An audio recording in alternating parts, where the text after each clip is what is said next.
bueno, a pesar de eso, pues gracias por el privilegio de compartir con vosotros. Y nada, quiero compartir algo muy sencillo que me está haciendo pensar en estos días. Está en Génesis 24, los primeros 9 versículos. Bueno, tiene que ver con los últimos días de la vida de Abraham.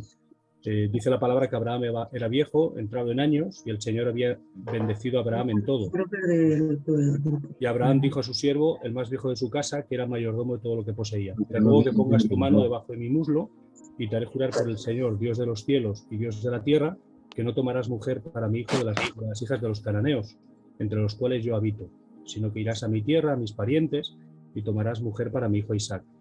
Y el siervo le dijo, tal vez la mujer no quiera seguirme a esta tierra. ¿Debo volver y llevar a tu hijo a la tierra de donde viniste? Y Abraham le dijo, guárdate de llevar allá a mi hijo. El Señor, Dios de los cielos, que me tomó de la casa de mi padre y de la tierra donde nací, y que me habló y me juró diciendo, a tu descendencia daré esta tierra, él mandará a su ángel delante de ti, y tomarás de allí mujer para mi hijo. Si la mujer no quiere seguirte, quedarás libre de este mi juramento, solo que no lleves allá a mi hijo. Y el siervo puso la mano debajo del muslo de Abraham, su señor, y lo juró sobre este asunto.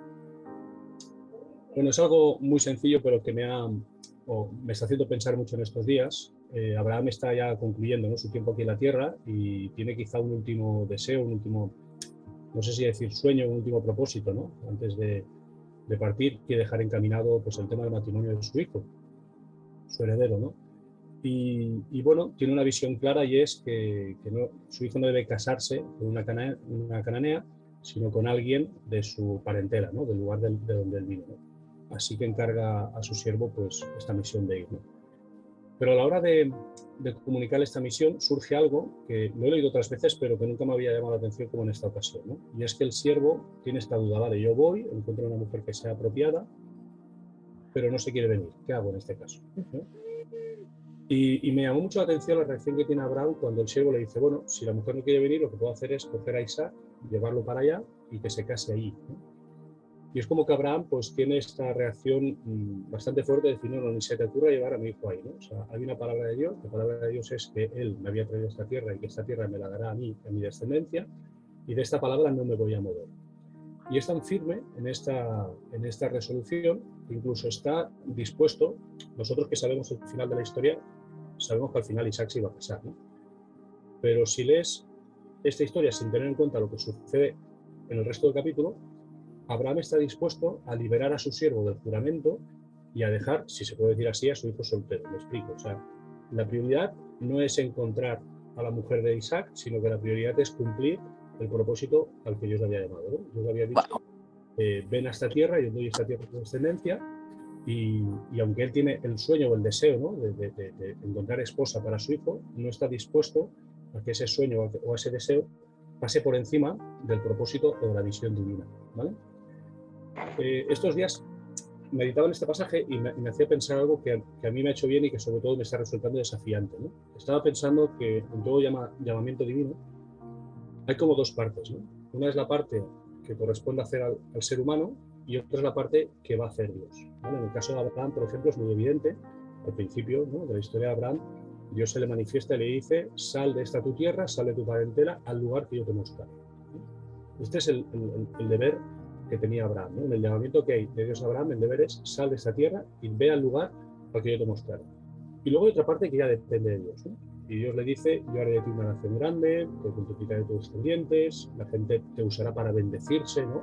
El que te bendiga será bendecido, etc. Hay una serie de cosas que ya son la parte que Dios tiene que hacer. Pero hay una parte que es la que el ser humano tiene que hacer, ¿no? En el caso de Abraham era salir de su parentela y dirigirse al lugar donde Dios lo había llamado. A veces los que hemos recibido un llamado de Dios confundimos estas dos partes, ¿no? O al menos es un poco lo que he estado meditando en estos días, ¿no? Hay veces que nos cuesta entender cuál es nuestra parte y cuál es la parte de Dios. Y a veces nos puede pasar como Abraham. Abraham tuvo un momento también de duda. Bueno, tuvo varios, ¿no? Acordaos que en varias ocasiones estuvo mintiendo para proteger su propia vida, un poquito como desconfiando del cuidado de Dios. Pero quizá el momento que más le recordamos es cuando, aconsejado por su esposa, pues tiene a su hijo Ismael, ¿vale? Es como que confundió, ¿no? O sea, la parte suya con la parte de Dios, ¿no? La parte suya era ir a la tierra donde Dios le había llamado, pero como el hijo no llegaba, pues tuvo que buscar la manera de cumplir eso, ¿no?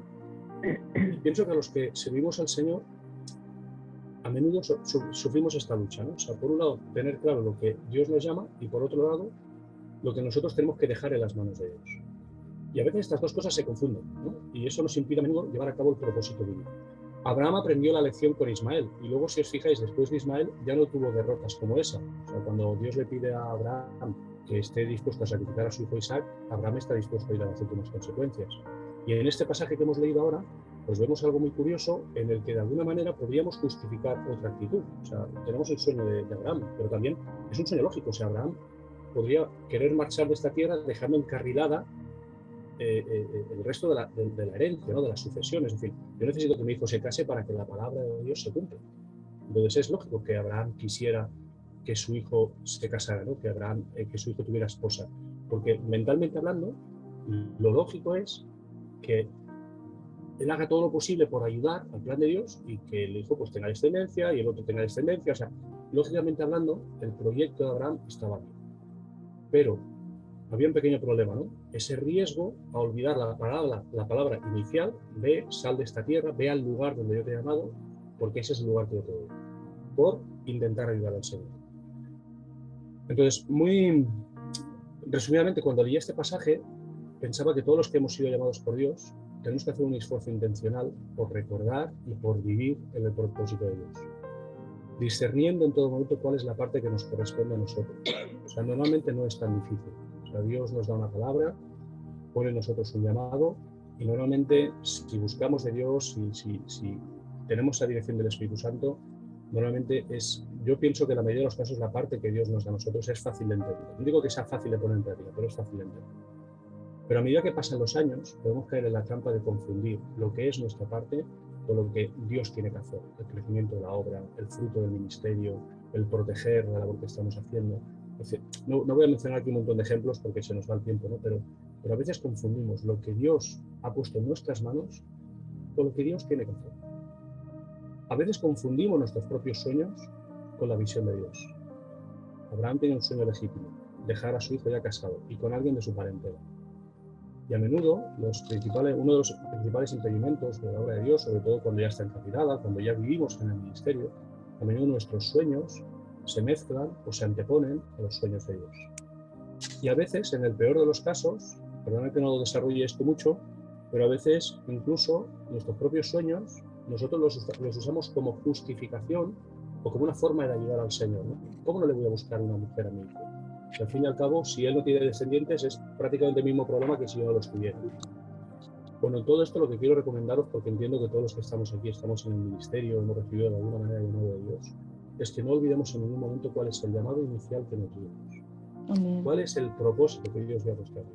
Y especialmente, de aquello a lo que Dios nos llamó, qué es lo que Dios específicamente ha puesto en nuestras vidas, el lugar en el que estamos, la labor que hacemos, aquello que Dios puso en nuestros corazones. ¿Qué es aquello que Dios nos ha encomendado a nosotros? Es importante que hagamos un esfuerzo intencional para dedicarnos a lo que nosotros tenemos que hacer. El resto depende de Dios. Dios es el que da la descendencia. Dios es el que protege el mundo. Dios es el que va a hacer que los míos se multipliquen hasta que yo los pueda contar. No necesita mi ayuda para eso. Dios lo único que quiere es que yo esté en el lugar al que Dios me llama. Y es importante que mis sueños, que mis temores, que mi buena intención de ayudar a Dios no se interpongan al propósito inicial de Dios. Es importante que mi orden de prioridades esté correcto. Puedo soñar, puedo tener ideas fantásticas, pero arriba de todo, del orden de prioridades tiene que estar aquello que Dios puso en mis manos. Sal de tu parentela y ve al lugar al que yo te voy a dar. Abraham lo tuvo claro. Al final de sus días, cuando buscaba esposa para su hijo, estuvo dispuesto a dejar a su hijo soltero. Déjame decirlo, o sea, Abraham tenía claro que Dios iba a proveer, ¿no? Y de hecho, en este texto lo vemos, él mandará a su ángel delante de ti. Pero fíjate lo que dice. Si no es el caso, si la mujer no quiere venir, estás libre de tu trabajo. Vuelve. Sobre todo no lleves a mi hijo. Porque entre los dos deseos, el de quedarse en la tierra a la que Dios le había dado y casar a su hijo con una mujer de su parentela, lo que estaba arriba era el propósito divino. Dios me dijo, sal y ve a la tierra. Y esto es lo que yo tengo que cumplir. Del resto se ocupa el Señor.